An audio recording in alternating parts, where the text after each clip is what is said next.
Markdown is a really useful language for creating documents without having to deal with a lot of the overhead and kind of complications of using standard markup languages. The idea behind Markdown is that it's a simplified markup language, and the goal is to allow you to focus on just writing your content and not have to worry about things like tags or other things like that. And so Markdown, you'll notice, is very simple, and we use it a lot here. All the slides for the course are written in Markdown. And a nice thing about Markdown is that it's very easy to integrate it with R code and other programming languages. So in this lecture, I'm just going to talk about the very basics of Markdown. But of course, beyond the basics, actually, there's not a whole lot, and so that's what makes Markdown so nice. And then once I'll just talk a little bit about kind of the basic aspects and give you a few pointers on kind of where you can go to learn about more. So just to start off with, Markdown is a text to HTML conversion tool for web writers. Markdown allows you to write using an easy to read, easy to write plain text format, and then convert it to structurally valid XHTML. So the idea is that John Gruber, the creator of Markdown, wanted people to be able to focus on writing their content and not other kind of aspects.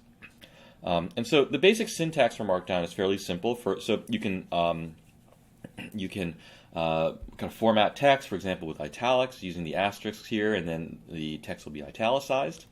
You can do things like create boldface with a double asterisk, and then the text will appear bold. You can create headings that are of different sizes. So if you're familiar with HTML, you can think of this as H1, H2, H3. So the 2 hashes is a secondary heading, the 3 hashes is a tertiary heading, and then a single hash, which I didn't put here, is like a main heading, a primary heading. And so you can see that they're at different sizes here. You can create very simple unordered lists by putting a little indicator there, like a hyphen or an asterisk. It doesn't really matter what the character is that you use there, as long as it's kind of consistent across the list. So you can create an unordered list like this, but just starting it right away. There's no other formatting element. You can create an ordered list here by just doing 1, 2, and 3. And the truth is, actually, although it's not immediately clear here, the numbering doesn't have to actually be in order. As long as you use a number as the kind of character that that indents the line, the Markdown will create an ordered list.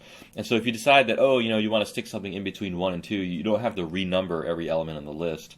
You can just stick another item there under the first item, and it could be another 1, or it could be a 4, or it could be any number. The numbers don't have to be in order, but when you process the document, Markdown will automatically order the list in the right way. You can, of course, put links into a document. This is very important if you're creating web documents. And there are 2 ways to create links. The first way I've got here puts the text in square brackets, and then immediately following that puts the URL in parentheses. So here I can see Johns Hopkins Bloomberg School of Public Health, and the URL is right next to it, and then download R with the R website right next to that. And so, and then it'll be formatted in an HTML document in the usual way. The text will be highlighted and underlined. The other way to create links in a Markdown document is to put the text in square brackets, and then right next to it in square brackets put a number, which is going to be like an identifier for that link. And then later on, perhaps at the bottom of the document, you can put the actual URL for the link that you meant. So number 1 here is for R bloggers, and at the bottom of the document I might put a number 1 and then the R bloggers URL. And then the second link here is for Simply Statistics. So for number 2, I put the Simply Statistics URL. The basic idea with this type of linking is that it makes the text in your document a little bit cleaner and easier to read, especially if you have very long URLs and you don't necessarily want to put all these really long URLs in the document, so it makes it hard to read.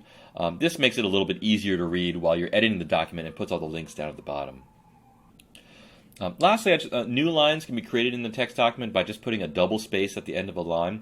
So I just do first line, second line like this, with no space after the first line. All the lines will run together like that. But if I put 2 spaces after the first line, then you'll get kind of a new line put in between.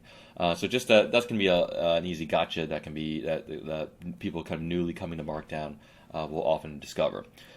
So that's just a really, really quick overview of Markdown. Here are some basic resources. The official Markdown documentation on John Gruber's website is very easy to read. It's relatively short. You'll be able to learn it within minutes. You already know most of it just by looking at this lecture.